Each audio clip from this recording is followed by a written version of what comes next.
I think it's very important to mobilise the student vote, and that would involve massive registration drives. Including my manifesto, the way I want to change that dimension, it would involve getting the community yard in or the yard sheet corner. So basically what we'd have to do is, the plan would be during orientation after students register to vote.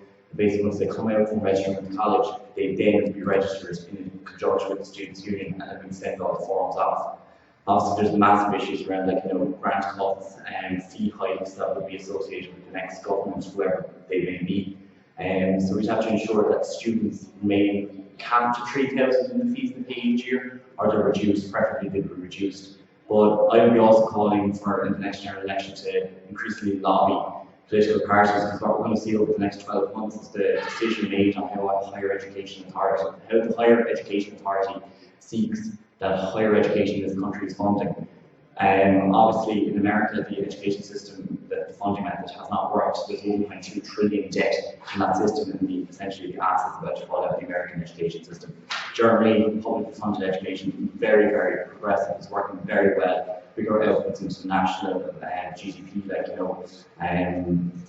in the sense that there's more graduates with more qualifications going on to create more business.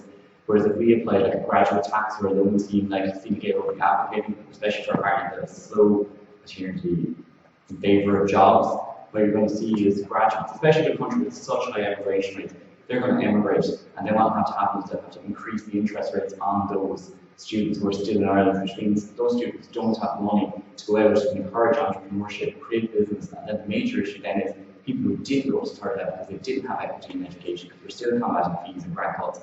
They won't have jobs, therefore we're going to have high unemployment rate, which means we don't have the money in pension reserves, we don't have money in, say, welfare rates to encourage, as opposed to the social economy that we so wish to do. So I think the major thing we have to do is make sure that students are represented in an ambiguous way. Education is funded, the protection of the grant, and either the capping of fees at 3,000 as they are with the current government, or the reduction. So I think that is majorly important. So again, on a one-to-one basis with all political parties, it would be the basic way of doing it. So Siobhan, how would you represent students and try and get them involved? Same question, basically. Yeah, I suppose you just mentioned there the turnout percentage for voting for the SU elections. That's definitely representative of students' political apathy as a whole.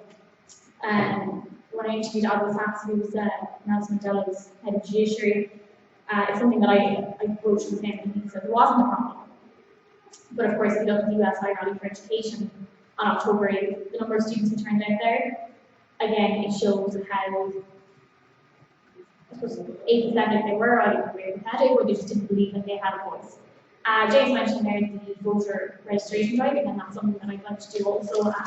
We're both involved in the March Policy campaign, which produces staggering registration figures. I suppose it's basically a case of getting students to see their roles and their responsibilities as citizens, to encourage them to believe that yes, they do have a voice, they do have a role in changing society. Voter registration specifically is the main one there. Working with the union and government health society as well, like collaboration between society of public sector and students' unions, something that I brought up there in my manifesto. And the government health society also have a good role to play in that. Cormac, same question to you. Just about representing students and how to get them involved. Yeah, so obviously there's a number of important issues that is going to come in the general election towards the IELTS students, obviously fees and student housing on campuses now, whereas the availability for that. I think what we have to do is hone in on the particular what each party offers basically to the student. To get students engaged and interested, we have to basically bring to them what they want to see in making an educated decision. So what I would propose for that would be looking at what, as a deputy president, just looking at what party is offering the students and themselves, basically just bringing that to them on an advertising platform. I don't know what you would want to do. Yes, your website, using social media to point towards that, just simple enough to relate it with the students. And as well as that, obviously, just with the candidates here, voter registration drives, I was hugely impressed by the March volume this year. Every time I walked by on campus there was huge support for just bringing the voting to the students. I think you have to. I mean, there's a certain bit of lackadaisicalness in some areas of the college where you just have to bring it to them and get them engaged like that.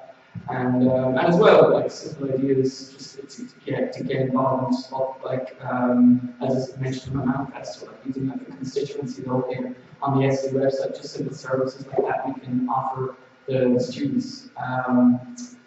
Engagement with societies as well is hugely important. I think utilising services offered by societies like the Law Society, Government of Law, a number of their house meetings that they use, just using information evenings. And we have seen that a lot before in actions. And I think working with societies on this issue, getting student union involved would be beneficial for that.